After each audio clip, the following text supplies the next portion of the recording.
Hello everyone, welcome back to my channel and my long-awaited best books of 2022. I'm a little late to the game this year because I really wanted to take some time to reflect on all of the books that I read, because I read 50 books in the year of 2022, which was 5 more than I read in 2021, so I consider that a huge win. But before we get started into my top books of 2022, a quick word from the sponsor of today's video.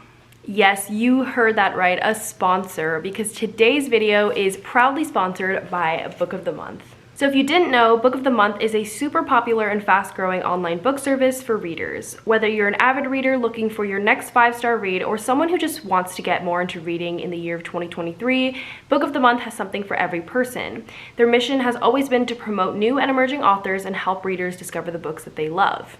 Each month, books are carefully curated and vetted so that you have a wonderful selection of books to choose from, and that means you can spend less time, researching on Goodreads, new releases of the certain month, and you can spend more time actually reading the books. They have a great skip policy so that if you're just not feeling the selections for a certain month, you can skip anytime, any month, free of charge. Plus, if you're like me and you just love hardbacks and you just can't give them up, Book of the Month has the best prices for new release hardcover fiction. For just $9.99, you can get your first book from Book of the Month and use the code NEWYEAR to do that. And $9.99 for a hardcover, a new release hardcover, is just so good, and I can't make this stuff up, guys. So we're gonna go through my selections for the month of January, and every month you get your Book of the Month box in this iconic, gorgeous, vibrant blue. It shows up on your doorstep and you immediately know that it's Book of the Month, and I love that. So you open up your box. I have 2 books in here, and you open up your box and these are the books. So I had a really hard time choosing my books for January, but ultimately I came up with these selections. The first book I chose is Lunar Love. I was really excited to see this because if you didn't know, January 22nd is Lunar New Year. And as someone who celebrates Lunar New Year, I have never read a book taking place during Lunar New Year or like about Lunar New Year, and I can't wait to read this book because it talks about my heritage, but also the fact that I had never heard of this book or knew this book existed and was going to be released this month. So I am so grateful for Book of the Month for putting it on my radar, and I'm excited to have a hardcover copy in my hands now. And the next book I chose, which will probably be no surprise to anyone, and it is Hellbent by Leigh Bardugo. This has been one of my most anticipated titles, as it is for a lot of people, and I'm excited that they have this book in their selections because I was able to get a copy because this is not cheap. But if you didn't know, Hellbent is the sequel to Ninth House by Leigh Bardugo, which is the dark academia, like adult fantasy series kind of, and I'm really excited because I really like Ninth House and I just want to dive into the sequel right away. In college, I was a huge Book of the Month subscriber because it was kind of the only thing that I could justify like paying for, because I didn't have time to research for books, neither did I have the money to, buy new hardcovers, but I really wanted to have those hardcovers because I like to annotate my books and all of that. So it was just really great and affordable, and it's such a great time, choosing from their books, and just I was introduced to so many authors that have still to this day are like my favorite authors of all time, all because Book of the Month introduced them to me. So if you're interested in starting a subscription, I will leave all details, including their website where you can learn more, their Instagram, and also the code to get your first book from Book of the Month for $9.99.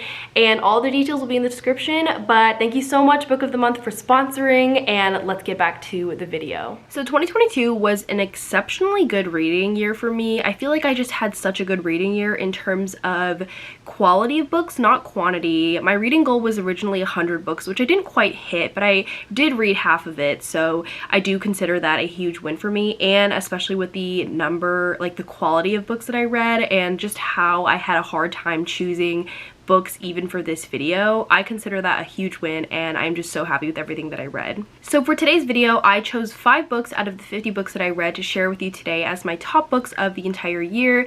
For the sake of this video, I will be ranking the books just because I feel like it's a good for me, but also for you to get an idea of which books you should prioritize in your TBR, but these are all still good books either way. I would recommend all of them, and they were my top 5. I just would recommend some over others, especially if you're looking for different things. But yeah, let's just hop into it because I have a lot to talk about, and I am so excited to share these books with you, as I always am. So the number 5 book that I have here today is The Jasmine Throne by Tasha Suri. This was one of the best fantasy books that I read this entire year, which is saying a lot because I'm not a big fantasy reader. I feel like I have to say that every time, not because I feel like it's important, but because it really emphasizes that if there is a fantasy book and that I loved, it really means that I loved it, because I don't go out of my way to read fantasy books. So this book follows the perspective of a captive princess and a maidservant as they become unlikely allies against the princess's traitor brother. This book includes magic, political intrigue, a sapphic romance between the maidservant and the captive princess. This is a very slow burn romance, so I feel like if you like all of those aspects of a fantasy book, you will really enjoy this. I actually read one of Tasha Suri's other books in 2021. I believe it was The Empire of Sand, and I didn't really enjoy that, but the writing was honestly too good for me to not try again. So I'm really thankful that I did that, because this book is 100 times better than The Empire of Sand. I really like this magic system more. I think it just kind of deals with me better, and also sapphic queer fantasies are like my favorite. So this book definitely had all of that. It has a nature-based magic system, which is just literally too unique to even describe to you. You really just have to read the book to immerse yourself in this magic system, and I will say that it's one of the richest worlds, the most unique worlds that I've ever read in fantasy. I would definitely say that this book is kind of up there with one of my favorite fantasy series of all time, The Bone Season by Samantha Shannon. I will say it's like they're both pretty comparable, which is really big of me because I absolutely love that series. One of my favorite parts about this book, and I think this has to go with for Tasha Suri in general as an author, is there's just so much intention, and you can really feel the author's intentionality and that everything was so well planned and thought out. It just makes for a better reading experience for you as the reader to read such an authentic story, and knowing that all the pieces were laid out with so much intention and written with so much intention. I really love that, and you could definitely... Tasha Suri has a very unique writing style that I think is very different from a lot of the modern fantasy books. Well, a lot of the YA fantasy books that I read. It's very mature, and I think it adds a complexity to this magic system that is, it's very simple like at its core, but it adds a complexity to it because there are just so many layers. And again, with the political intrigue, I love how there is political intrigue that is based off of this magic system and in this world. The characters are also no less great. The writing style of the characters just feels so real. I loved all the characters, and I felt invested in everyone's story, even the villain's story, the princess's brother. But I really love how this book also touches on relationships. So not only the relationship, like romantic relationship between our characters and that really, really rich slow burn romance, but it also talks about like family, because I think there's a lot of tension that's created with the princess and her traitor brother, and their relationship is so interesting. I would read an entire novella just about their relationship. So yeah, please pick up The Jasmine Throne. This is definitely one of the best series I've ever read. The sequel is already out, and I already read the sequel, and these books are not small by any means. So for a book like this, which is slow in the beginning, it really has to be so good for you to be able to invest your entire time in finishing the book and like even reading the sequel, because the sequel is not any smaller. But I promise you will absolutely love it. It is one of those sapphic trifecta books. There's like 2 other books. I will leave pictures of them if you've seen them, but I definitely want to check out those as well because those look equally as good. In spot number 4, I have Kiss Her Once for Me by Alison Cochrun. This book took me by surprise. I am not a type of person to read seasonal rom-coms or like rom-coms that follow a specific holiday. I am a mood reader, so during the holiday season I was in the mood for a holiday rom-com, but we actually chose this for my book club that I run with my partner called Heartbound Book Club. It's a book club that's focused on crafting relationships through stories, so if you're interested in joining, I will leave the link in the description box. It's a lot of fun, but my partner actually chose this book, so I wasn't gonna read it, and I'm really glad that he chose it, because if he didn't choose it, this book would not be like in my repertoire and I would not know about it, which would be a very bad thing.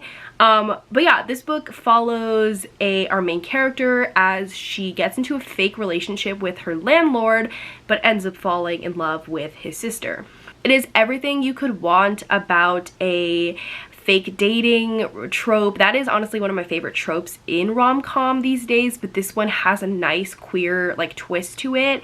And also this book does place emphasis on found family. The author has a very, you know, very hard relationship, a tough relationship with her own family, and she finds this new family among friends, among, you know, the landlord's family. Like, it's just a very beautiful book that really dives into some very serious things like grief, like family, like love, you know, all of that sort of thing. So I feel like this is a book that anyone can really enjoy, even if it's not around the holiday time. I feel like even though this book does take place around the holiday season, it's not a book that you have to necessarily read during the holiday season. I feel like it has themes and tropes that kind of transcend the time period that it's written about. I think the best part about this book, and it's why I keep recommending it and will continue to recommend it even though it's literally not the holiday season anymore, is because this book has the best representation of anxiety and mental illness that I've ever read in any book among any genre, like lit fic, contemporary, romance, just this is a rom-com and it did it so well. And I think this is such a good rom-com as an example that you can do like diverse, complex identities in a rom-com so well and so authentically. And I don't think that it has to be like the background cast of characters. I think that our main character has general anxiety disorder, has social anxiety. She is also bisexual and demisexual. Like, it's so, this book just made it feel so common and so normal for a lot of characters to experience love. Like, I think that's something that, you know, it's hard to read books that like just focus on characters with like mental illness because a lot of it follows some hard topics, of course, but I think this one just shows how like people with mental illness like are capable of being loved and the way they need support in their lives. It was just such a beautiful story to read. And again, it was just so humorous, so plot driven. I don't necessarily go for plot driven books, but the plot around this one was too good to pass up. So again, this is how rom-coms should be, and if you read this book, you will probably never go back to read non-queer rom-coms. I feel like queer rom-coms for me have been such a big staple in my 2022 and will continue to be a huge part of my reading, like, you know, repertoire in 2023 because I just absolutely love them and prefer them. But this book was amazing. Please pick this up, save it for the holiday times next year, or even just pick it up when it's not the holiday season. The next book I have here is Disorientation by Elaine Chou. This book, surprise, surprise, is one that exposes academia. If you don't know, I read a bunch of books this year that fall under this type of book that I like to call books that roast academia. I will leave a link, and I will even list it up here in the cards, to a recommendations video that I did full of books that just specifically roast academia and peel back the layers of like academia and the ways it like fails scholars of color. I will leave that in the description because I highly recommend watching that video if you are interested in reading more books like this one.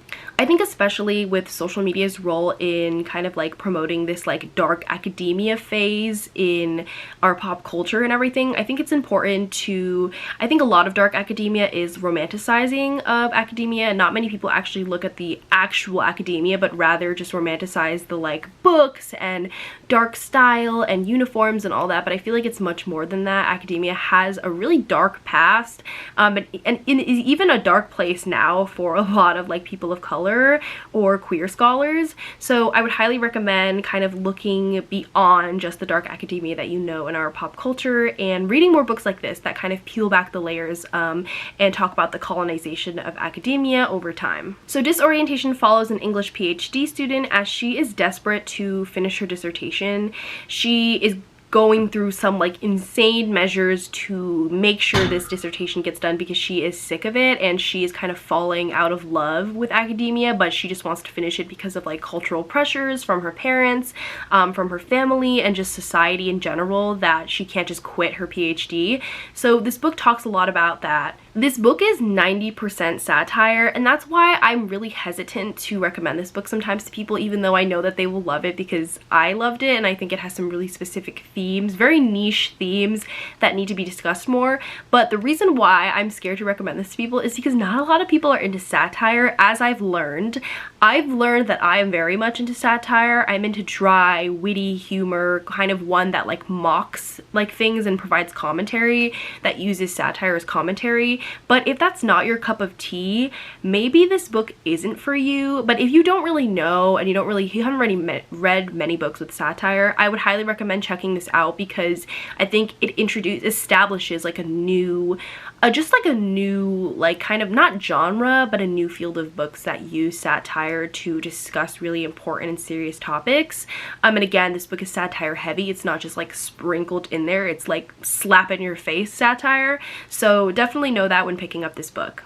Just know that satire makes you smarter. I would heavily compare this book to like Babel by R.F. Kuang, or if you really like the writing style and the vibes of Days of Distraction by Alexandra Chang, which is one of my favorite books of all time, I would highly recommend this book among those. It's very subversive, and I love books that are a little bit more experimental in terms of like what is very much culturally like known as books that like talk about academia. This book is very different from a lot of the books that I recommended in that video of books that roast academia. A lot of those take a more different approach, whereas this one takes a very confrontational, satirical approach. So know that when reading this book, but know that it will be one of the most thought-provoking and intriguing books you read in your entire life. The cover is gorgeous. I absolutely love this book, and I think that this is a debut, so I will be reading anything that this author puts out for future notice. My top 2 book of 2022 is a book that's been talked about so much already.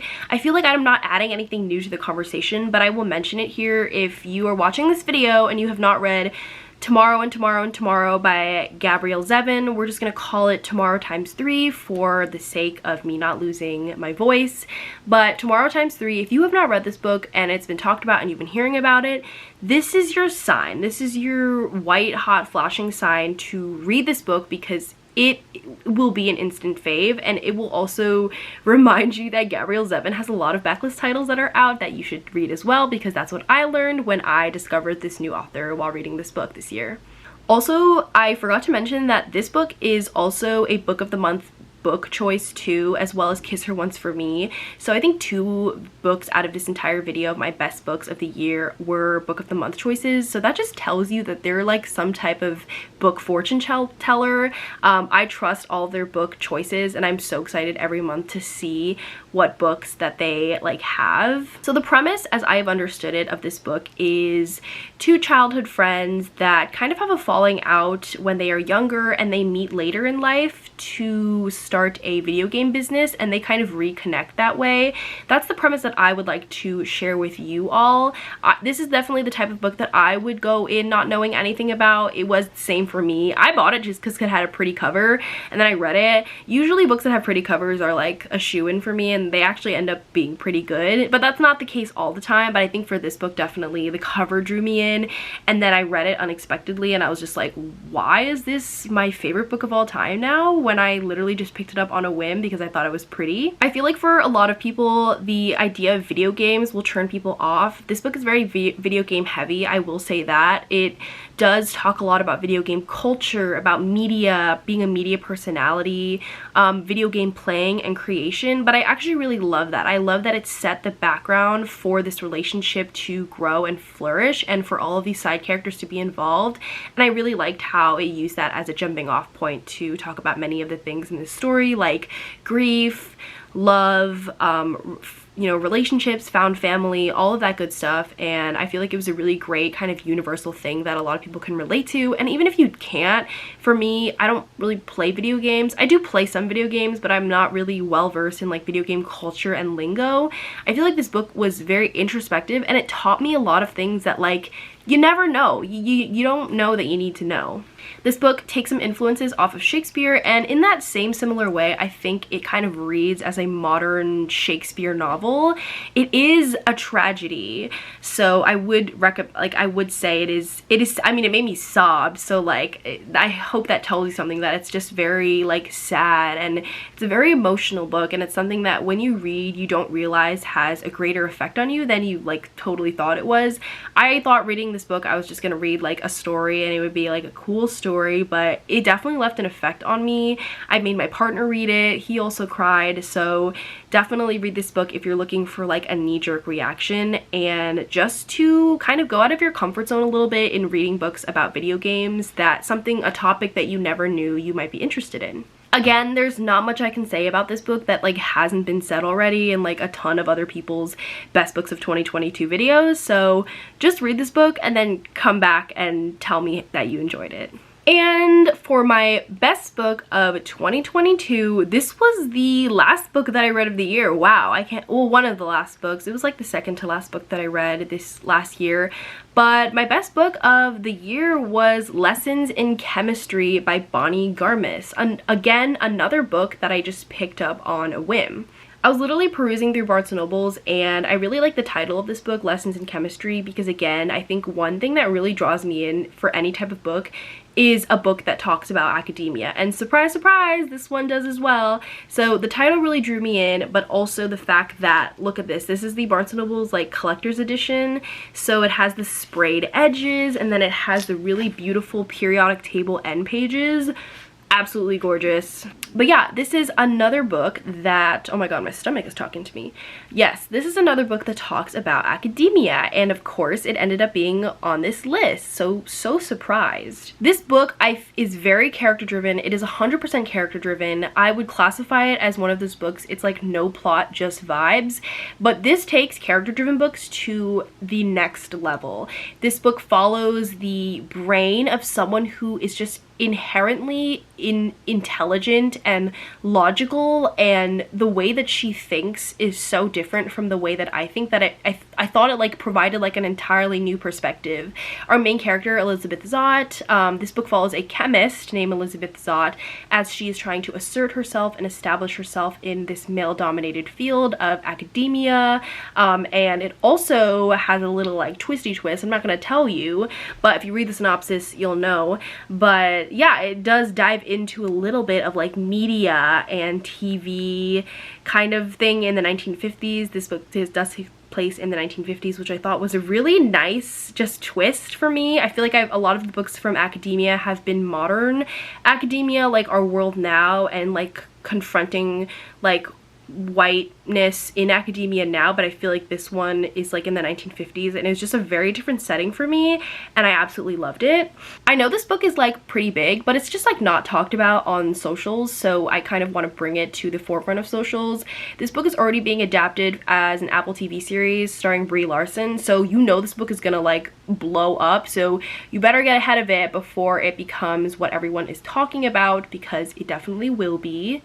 A lot of what I've been hearing from this book, and I do agree, is that it does drag a little bit in the middle, and to that I will say that it does follow this formulaic kind of formula of no plot books where it does drag in the middle, because essentially no plot books are just a story of you following a character in their like daily lives as they go through like trials and tribulations. There's no really plot to keep you oh my god, I'm sorry if you can hear my stomach. But yeah, as I was saying, it tackles some very serious issues in a very hilarious and witty way, and it's such a well-written book that I think that if you really enjoy character-driven books, again, this takes character-driven to the next level. One of the characters that this book features is a dog, and this dog is the most real character, honestly more real than the main character herself, and this dog has its own Instagram page, and I just thought that was so cool. And I love when books just, they have this whole personality that like transcends the pages, and it just like it makes its way into real life. I just absolutely love that, and I am just a huge fangirl for this book and hope that you read it. So that is the end of today's video. I hope you enjoyed it. Please leave all your links, or if you have your best books of 2022, leave them in the description, in the comments down below, and I would love to watch them and see what your books were for 2022. Let me know if you are interested in reading any of these books that I've talked about, which ones you are more interested in reading. Thank you so much to Book of the Month for sponsoring this video. I am so excited to be working with them.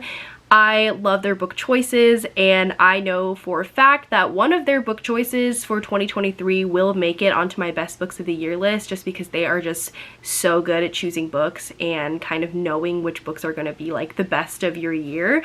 So highly recommended. All the details for that will be in the description as well.